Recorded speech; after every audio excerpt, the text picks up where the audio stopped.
Hello, this is Vicky Schettini.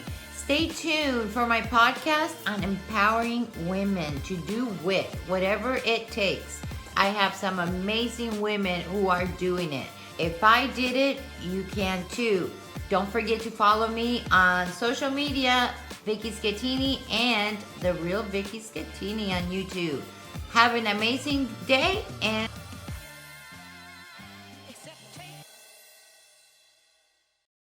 well, hello, everybody. Welcome to another episode. I have the amazing Carolyne Onkoba here. You guys will not believe her story. It is just amazing. And I had a chance to talk with her, so I'm just like completely thrilled and excited because she's amazing. So here I go and introduce you, Carolyne. Thank you so much, Vicky, for having me here. It's exciting to be able to share my story because I believe there's power in sharing stories. At times people don't think they're on their own, like they're the only ones going through the stuff, but some of us have gone through the walk. So if we talk about our stories, it might encourage someone and it might give somebody an insight of what's going on in their life. So thank you for having me. Oh, you're so welcome. And I met you through Facebook actually, and anything is all about networking, I believe.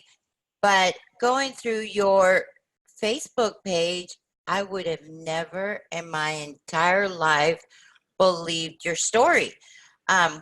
So when you see a person being so successful, such as yourself, and automatically, I don't know if it's just me, but I've always thought, oh, well, they've always been successful without knowing all the struggles. And your story, to me, it's just amazing.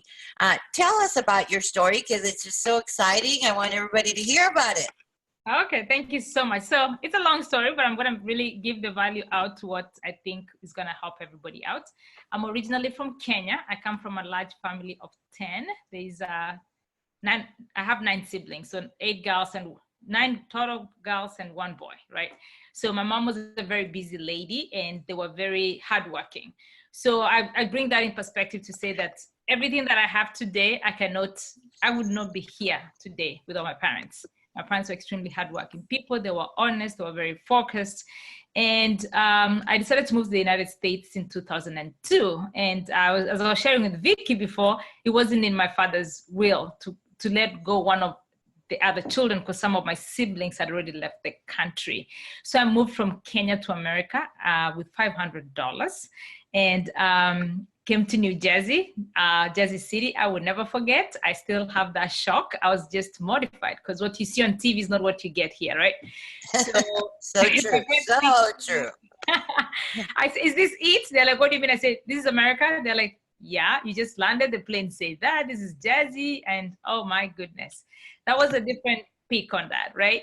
So I moved here, I was 22, had $500 to my name, was registered to go to a private university, and everybody who is in America knows what that means. It's extremely expensive, but it was about the faith, that I had instilled in me when I was young. I knew things were gonna work out. I don't know how, but I knew they were going to work out. No, my parents never paid a penny of my school fees. They did not, because they don't have that kind of money. And they still had more children to raise. So I came to New Jersey, went to Fairleigh Dickinson University as my first college that I came in here. It was extremely expensive. And as I was telling my story on Facebook the other day, it takes a community to make a person, right? I had so much support from friends, people that I knew from back home, giving me a meal. At times I didn't even have money for food. And I didn't tell you this, Vicky, but these days I would buy Chinese food, the big container, and I wouldn't eat it all because I didn't have enough money. So I ate half for lunch and half for dinner. And at times I only had half of those one day and another half the next day. Oh, but wow. I knew that there is a way and I can do it. And a little bit of backgrounds. My parents were very hardworking. They had a substantial amount of money. They're considered affluent from where I come from, right? But I knew inside of me that I could do more and I could make my own life, right? So I could have packed my bags, asked for another ticket and turned around and went back to Kenya. But I knew inside of me that there's something greater that I can do if I took myself away from my parents' business. I started working for my parents when I was 10 years old. So most of my good character, good work habits come from my parents. because you didn't matter that you were their kid. You wake up extremely early in the morning and you work all day long, some days without lunch. So I guess that came from my mom and dad, not having lunch breaks as a nurse. And another thing that drove me so much was because my father had not much faith in the whole idea of me moving here. So that gave me the drive to prove him wrong and myself that I can do it. So I went through college. I was able to graduate from George Mason University in 3.5 years. And there were some painful years, you know, and without having places to sleep at times and, you know, moving from one place and bouncing to another place. But I worked nights and I went to work and I went to school during the day. So that was my life, right? And my first job was UPS. I think this is important for everyone too. It doesn't matter where you're working, just do your best, because something is gonna open up for you if you remain faithful and you're hardworking, right? When I used to work in UPS, they used to have like the scanning thing. If you go to stores, they have like the people who scan the fastest and all that stuff. UPS has the same thing. I got that award so many times, and I only worked there for 6 months. And there was impressive. There was nights that it was so cold, and you know they metal with your hands, they're touching, and it's like electric shocks. But I just knew that, you know, I'll have some money that I'm gonna buy food, and I had some money that I'm gonna use for the bus ride. And unfortunately, I dropped out of school for 1 semester because I couldn't afford to pay off Fairleigh Dickinson to go to another semester. So then what did I do? I took 2 jobs and I was working nonstop. I did not do anything. I was so precise in things that I was doing. Now I have this knowledge and I can go back and say I lived it, but I didn't know what I was doing. I was very naive. You know, I was very unconscious. I was a very unconscious competent, right? Because I was in my house, at work, or at the library. If you wanted to find me, those are the 3 places you'd find me. And I told Chelsea's father, was like, it can't be that way. So one time I'd forgotten my keys and was bringing them to college. He found me the same spot I told him I sit at in the university in Rutgers, right? Oh, wow. That is how much focus we need when we want something. You can't be here and there and think things are gonna come. You might miss an opportunity if you're sliding the wrong place, right? So fast forward, I moved to Virginia. Thank God for that. There's nothing wrong with Jersey, but the environment matters. When I came here, people were a little bit different. The culture was different. You know, anybody who knows Virginia, it's a little bit expensive, but it gave me a different kind of drive, right, to push through when I was in George Mason, right? Again, I looked for a job, and I remember going back and forth in a bus to New Jersey on weekends because I didn't have a job in Virginia to go work there because my job, I my job in New Jersey. The only thing I'm going to say to that is, wow. So you take a bus at night on Friday, I go work Saturday, Sunday, and then I come back. So I used to do 2 16-hour shifts, right? Then come back and then go to class the next morning, you know, and that's how I knew I needed money to be able to eat and sleep. I did get some student loans, but they don't cover everything you need. Yeah, and then, of course, I was blessed to get pregnant. I guess to me, it's a blessing, right? My last year of college, and I'm sitting there. And I've never said this publicly, but I'm going to say it today. Nobody knew I was pregnant, except, of course, Chelsea's father. I didn't tell my parents. I didn't tell my sisters. I didn't tell anybody. And this is very important for everybody to remember. If you know the people you're associating with are not going to support where you are, whatever situation you're going through, whatever point in your life you are, you have no business sharing it. Because once you share it, they can discourage you. Right? And I didn't think my family was going to do that, but I knew everyone was going to be like, oh, you're pregnant now, you're going to drop out of college, how are you going to do this? I didn't need the ifs and the buts.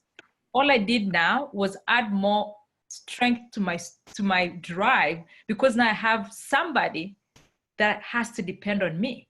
So there's no dropping out of school. So I'm pregnant, I'm working full-time, I'm going to school full-time, right? And You're still walking and taking the bus? Bus and train. I used to take a bus and a train to get to Washington, D.C. Sibley Memorial Hospital. Wow. I remember that so well. I used to take 2 buses. 1 bus from where I lived to the train station, 1 bus from the train station to closer to work, you know, to the clinical site. And I did that for 6 months because there was nothing that was going to stop me, right? And I remember I missed my last clinical, and my phone, I didn't have a phone. And so I didn't know how to call and let the teacher know, because I had never missed school. So everybody started freaking out, like something bad happened to Carolyne, blah, blah, blah. So I finally found a way to go to the library, which was not too far. I walked there and I sent an email to the teacher. I said, I'm sorry, I was really sick. I was admitted in the hospital at night, but I didn't have a way to communicate to let them know, right? Because I didn't tell the people in college that I was pregnant. My teachers didn't know because I had hyperemesis, so I lost a lot of weight. So nobody knew when I gained the little weight that I was pregnant. So again, you have to find a way to leverage what's going on in your life, right? If you go telling people a story and they can either support you, discourage you. There's so much people can do. But those things, I didn't want the noise in my life, so I didn't tell anybody that I was pregnant. Even my college people didn't know I was pregnant. So then my daughter came 2005, so I still had another year of school, and I met a lady at work who was like, oh, I said, I don't know what to do. She was like, you can't drop out of school. School is all you have. So what you're going to do, you bring your daughter to my house in the morning. When you go to school, I'll watch her, and then you can come grab her in the evening. And that's how Chelsea was raised. Her father used to drop at my friend's house, knock the door, leave the baby there. I didn't have money to pay a babysitter. You see what I'm saying? So if you say stuff to the right people and they can support you, you really have to make sure you're saying it to the right people. That's my emphasis here. I did a lot of praying. I'm a woman of God, and I believe in that. I prayed a lot. I was on my knees all the time, and doors kept opening. But my job was to keep my head up, stay in action every single day. And yes, I did graduate in 3.5 years. I invited my father to the United States with my mom. It was the first official graduation they ever attended for all their kids. They had never really had a chance to do that. So for me, it was like amazing, like it was so amazing that I was able to do this thing for my parents. And I remember being so happy, but I couldn't celebrate all the way because I'm a nurse, right? So for you, finishing college doesn't mean you're a nurse. You have to do your boards. So here I am, people are celebrating. I'm celebrating, but not quite celebrating because I have to study for my boards, right? And I'd already signed up for 2 jobs. Started working 2 jobs before I even got my license, right? Wow. So I'm studying for my boards, and I'm just like, God, I have to pass, because if I don't, then they have, they take back your employment, and they can't, because now I need to pay bills, and my sister moved here, I had to help her. My parents were here for a month. So everything had to fall in place. Oh, no pressure. No pressure. No, okay. No. You go all out. You're going to do it all out. Go. Oh my goodness. Okay. Yeah. So I was just there. I remember the day I passed my boards, because you can check your results on the computer. And I just turned that thing on, and I was just freaking out, because I'm like, I don't know what to do. I don't want to see it. And then George, Chelsea's father, opens it, and I'm like, oh my God, I passed. I was screaming, Vicky. That was like the best ever victory that you can ever receive. And I can only imagine. I know. And I'm juggling 2 jobs while studying for my boards, because nothing was going to stop us. Nothing ever was going to stop me, right? So we moved to the area that we live now. We've been here since 2006. Very nice, quiet neighborhood. And it's just hard work, faith, focus. And you just have to finish what you start. I mean, if I tell anybody, and your surrounding, your environment is extremely important. Your friends are extremely important. If they're not serving you and they're not adding any value to your life, just say hello and just don't engage with them. It's okay. Even some of your siblings are going to fall off. I'm known as the different kid, right? And I've embraced it, because I think differently. I do different. Doesn't mean that so-and-so is not good, but my thinking is different. So I don't want somebody to interrupt my thinking, Exactly. And yes, I do take good advice, but I really try to just study on my own. So this all sounds crazy and hardworking. I'm working 3-4 jobs now. I'm a nurse. I don't know why I was working that many jobs. I know. I was supporting my sister to go to college and everything. And then my mom got really sick. That was like a big turning point for me. Oh, wow. Okay. She was here for my sister's graduation. She wasn't doing really well. And she decided to go back home, because our people are a little bit different. Our culture is a little bit different. My mom felt like she was supposed to be at home with my dad. So she went home. She had a heart attack in 2012. And then quickly after that, she died. Like from May, and then she dies in whatever. But when she spent time here, I was listening to the way she was talking and what was going on. My mom was so hardworking. And every time she was on the go. Yes, she loved us. We did not lack anything. I cannot sit here today and say I lacked anything. But she never got a chance to really create the moments and, have that quality time with us, to get to really be with us. And I can't blame her. You have 10 kids to feed. The priorities It's get a lot. all rolled up. It's a lot, and I think it's, it's old school too. Our parents were in a different generation too. Um, they were brought up the way they were brought up, so you can't. And she had 10 kids, and one boy. I know. So because of that, when I saw my mom not enjoying her we can call it retirement, because she was done with my last one sister. She's like, done. I don't have to work anymore. They own their own properties. They have all this. So she stopped working. And also her body had really degenerated more than anything else. So there's something called compound interest. And I wanted one to pay attention to that. The cookie we are eating today, the smoking, the unhealthy habits that we have, they do catch up with us. My mother did not drink or smoke, but my mother worked her body so hard. She used to wake up at 6 o'clock in the morning. At times doesn't go to bed till after midnight. My mother drove 18-wheelers when the drivers didn't show up. There's nothing she didn't do. But I think when she finally stopped, her body was like, oh, there's nothing left. So it's important for us as entrepreneurs, as people in corporate world, whatever job that you're doing, you have to get full rest. We have to stop and rest. We have to stop and sleep. We have to stop and take vacations and holidays. Doesn't mean you have to travel somewhere. Just stop for your body to rest, to be able to regenerate itself. Because I think for me, that was a big thing for my mom. Because she was very healthy eater, she didn't eat fried food. She didn't do any of the things you can say, oh, she had risk factors. She didn't. The only risk factor my mother had was she was extremely hardworking. And really, people have to slow down, create those moments so that you can make your dash count. My mom's dash counted because she put so many people ahead of her. When she passed, there was over 1,000 people at her funeral. And they were not there just because they wanted to show up. They were there because they were mourning the woman who made their life, right? People are like, oh, she paid my school fees. Oh, she did this for my wedding. Oh, she took my kids this. Oh, she used to give us food here. And I'm sitting there, I'm like, you did all that and you still took care of all of us, right? And what a testimony. I mean, that's amazing. Yes, she left a legacy, but I always feel like she missed out at the same time, because now here we are, 10 of us, still happy, healthy, have lots of children. I have 20 nieces and nephews that she never got to enjoy. You know what I'm saying? I feel like she got cut short in life, right?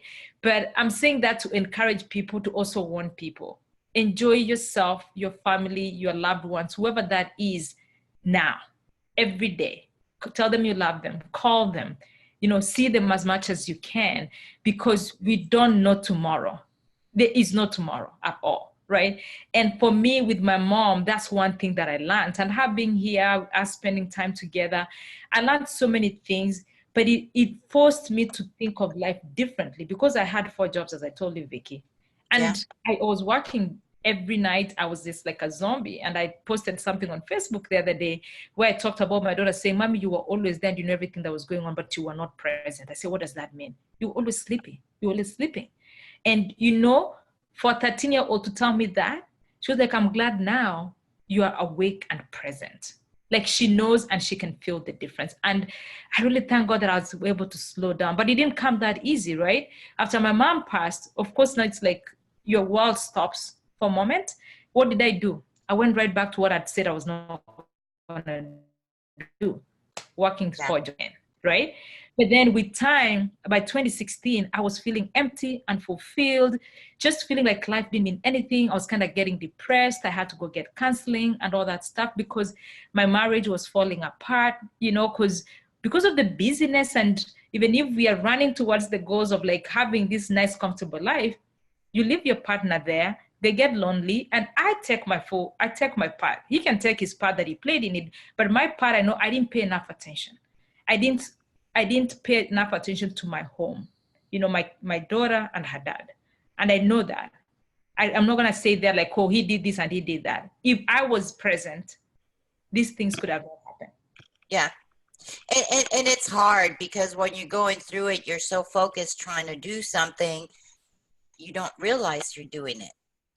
It's good that you acknowledge your mistakes and you learn from mistakes. That's how you grow into the person that you are now.